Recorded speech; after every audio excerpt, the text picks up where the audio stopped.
हरे कृष्णा। शिला प्रभुपाद की जय, गुरुदेव महाराज की जय, भगवान नृसिंहदेव की जय। তো আজকে ভগবান নৃসিংহদেবের ছোট একটা লীলা আমরা শ্রবণ করব। তো একবার আফ্রিকাতে একটা পরিবার ছিলেন। তো তারা ভগবানের এক পার্শ্ববর্তী একটা মন্দিরে যেতেন আর ভগবানকে প্রতিদিন দর্শন করতেন এবং তাদের ছোট একটা মেয়ে ছিল, সেই মেয়েকে নিয়ে। তো প্রতিদিন তারা মন্দিরে যাচ্ছেন এবং ভগবানকে দর্শন করছেন। তো মন্দিরে যাওয়ার পর তারা তাদের মেয়েকে সমস্ত ভগবানের বিগ্রহগুলোকে দর্শন করাচ্ছে এবং সে মেয়েটা সব ভগবানকে দর্শন করে যখন ভগবান নৃসিংহদেবের বিগ্রহের সামনে এসেছে, তো তখন সে তার বাবাকে জিজ্ঞাসা করলো, বাবা এই ভগবানের কী নাম? তখন তার বাবা বলল যে ভগবানের নাম হচ্ছে নৃসিংহদেব ভগবান। বলছে এর নাম নৃসিংহদেব কেন হলো বাবা? বলছে এর অর্ধেক রূপ সিংহের মতো আর অর্ধেক রূপ মানুষের মতো, নরের মতো, সেজন্য তার নাম হয়েছে নৃসিংহদেব। তো তখন ওই মুহূর্তে ভগবান নৃসিংহদেবের আরতি গাওয়া হচ্ছে। তো সে আরতিটাও খুব সুন্দরভাবে শ্রবণ করেছে।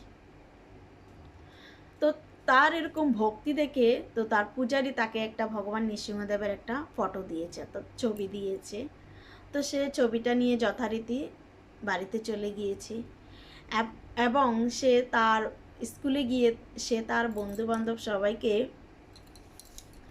বলছে, জানো আমাদের একজন লায়ন গড আছেন যে উনি সবসময় আমাদেরকে রক্ষা করেন। বলছে ও তাই? বলছে হ্যাঁ তাই। বাচ্চারা যেভাবে কথা বলে আর কি, তো এইভাবে বলছে। তো সে সবাইকে দেখাচ্ছে আর বলছে। তো তখন সে নিজে গুনগুন করে কীর্তন গাইছেন এবং সবাইকে সে লীলাটা মানে ভগবানের গল্প বলছেন।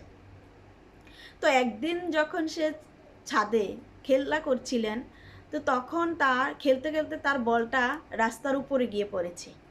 তো তখন তার বাবা সেটা বারান্দা থেকে দেখতে পেল এবং সেও দৌড়ে গিয়ে বলটা নিতে যাবে, ঠিক সেরকম সময় বড় একটা ট্রাক এসে তাকে ধাক্কা মানে তাকে মেরে দিয়েছে। তখন তার বাবা যখন এই কাহিনিটা দেখতে পেল, তখন তো তার বাবা খুবই আপসেট হয়ে গিয়েছে যে এখন কি হবে, আমার একটাই মাত্র মেয়ে। তখন তাড়াতাড়ি তার বাবা কান্না করতে করতে তাকে জরুরি বিভাগ হসপিটালে নিয়ে ভর্তি করানো হলো। তখন বলছে যে তাকে কি হয়েছে সেটা তাকে দেখতে হবে, সেজন্য তাকে আগে সমস্ত মানে চেক আপগুলো করাতে হবে, পরীক্ষা নিরীক্ষাগুলো করাতে হবে। তখন ডাক্তার ইমিডিয়েটলি তাকে সমস্ত পরীক্ষা নিরীক্ষা করালো এবং দেখতে পেলো যে তার রিপোর্টের মধ্যে মানে যে তার হার্টে ভেঙে গিয়েছে, এত বড় একটা অ্যাক্সিডেন্ট হয়েছে, কিন্তু না, তার কিছুই হয়নি। ডাক্তাররা তো অবাক, কী ব্যাপার?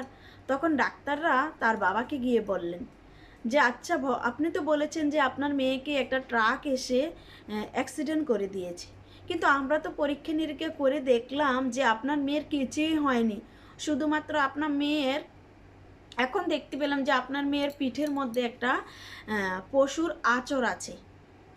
তখন বাবা আর ডাক্তার যখন কথা বলছিল, তখন মেয়েটা তার মধ্যে জ্ঞান ফিরে এসেছে। তো জ্ঞান ফিরে যখন এসেছে তখন মেয়েটা বলছে, জানো বাবা আমার কি হয়েছে? যখন ট্রাকটা এসে আমাকে মেরে দিচ্ছিল তখন আমার লায়ন গড এসেছে এবং আমার লায়ন গড এসে তার কোলে তুলে নিয়েছে এবং আমরা অনেকটা দূরে চলে গিয়েছি, আর তুমি সেখান থেকে আমাকে নিয়ে এসেছো, আর আমি কিছু বলতে পারবো না। আর আমি দেখতে পেলাম বাবা লায়ন গডের না অনেক বড় বড় নখ, বাচ্চারা যেরকমভাবে কথা বলে, আর লায়ন গডের না খুব সুন্দর চেহারা এবং খুব সুন্দর বড় বড় চুল আছে। তো যখনই মেয়েটা ভগবান নৃসিংহদেবের এরকম রূপের কথা বর্ণনা করছেন, তার বাবার চোখ দিয়ে দু নয়ে অশ্রুসিক্ত হচ্ছে এবং সে ভাবছে যে ভক্তরা কিভাবে মানে যেভাবে ভগবানকে ডাকে, ভগবান ঠিক সেইভাবে তার কাছে এসে দর্শন দেন এবং রক্ষা করেন। মেয়েটার বিশ্বাস ছিল যে লায়ন গড তাকে সবসময় রক্ষা করবে এবং তাকে সব সময় সেই লায়ন গড রক্ষা করেছে।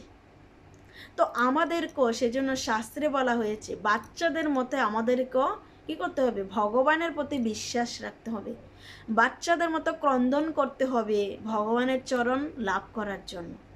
তখনই ভগবান এসে আমাদেরকে রক্ষা করবে সমস্ত বিপদ আপদ থেকে।